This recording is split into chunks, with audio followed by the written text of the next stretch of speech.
Hey, samplers.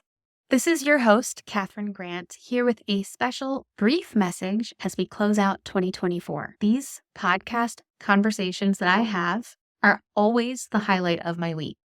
I so enjoy connecting with my colleagues about where they get their inspiration, how they handle research, what draws them to a story, and just generally discovering how unique each of us is, and yet how we are all embarking upon the same project. To celebrate this first year of podcasting, I decided to hold a major raffle to benefit you.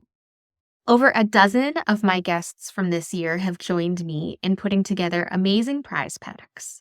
7 winners will go home with signed paperbacks, bundles of ebooks, and even a $25 bookshop.org gift certificate. To enter, all you have to do is subscribe to the podcast on whatever platform you're currently listening to this message, and then let me know on Rafflecopter.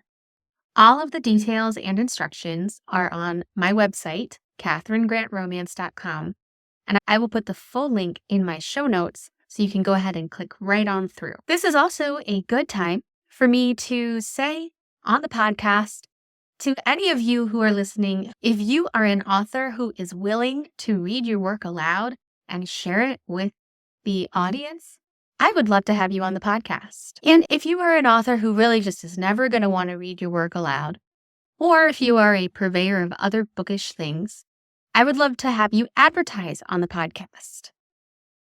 Head on over to my link tree to get information on either of those opportunities and fill out the forms to let me know you're interested. I'll put that link also in the show notes. The Historical Romance Sampler will come back with regularly scheduled episodes on January 8th. However, to tide you over, I have prepared a special sneak peek of the January episodes, which will feature Annabelle Anders, Louise Mayberry, Emily E.K. Murdoch, and Julie Johnston. Please enjoy this preview. My best books always come back to the idea that the heroine thinks she's not good enough.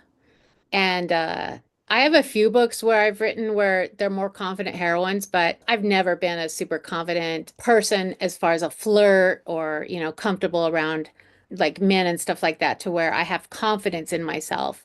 And so the idea that, as I like to take it, it's part of it is the hero falling in love with her. And part of that is what gives her the confidence.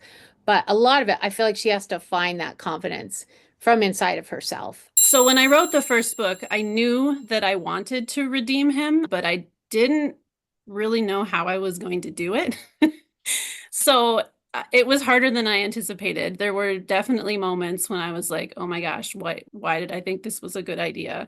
Because people really did hate him in book 1. Like, a lot of people, he was a good villain. He was not kind of a light villain. He was sentenced to Australia for very good reasons. And having a redemption story that felt real, I wanted him to feel like he had been punished because he deserved it, but he's also a human being and he served his time and he deserves happiness. So figuring out how to do that in a way that felt right was very, very difficult. I think, having written so many romances, and a lot of the love stories in my books, there's always a romantic story, but there's often surrounding that love between parent and child, love between sisters, love between friends, enemies to lovers, enemies to friends, reconciliation of many different kinds. And I think that exploring all those things in fiction has enabled me to look around in my life and be like, actually, yeah, I love all these people very differently. And actually, it doesn't matter how other people would treat their grandmother or treat their boss or what. Actually, as long as I'm happy with it and no one's getting hurt, it's okay. Really, originally, I was only going to write 4 medievals, and that first series was 10, and I would have to sit here and count them to tell you how many medieval books I've written now. A lot. I love medieval because I love action and the do or die situations, and everything, was just on such a grander scale. Every decision pretty much had do or die consequences for these people. And I enjoy that. And I enjoy writing the fight scenes, but I also enjoy the utter loyalty that men really showed to their women who they loved. Be sure to subscribe to the Historical Romance Sampler podcast wherever you're listening to this, and follow on Instagram, TikTok, and YouTube so that when these episodes drop, you are the first to hear them.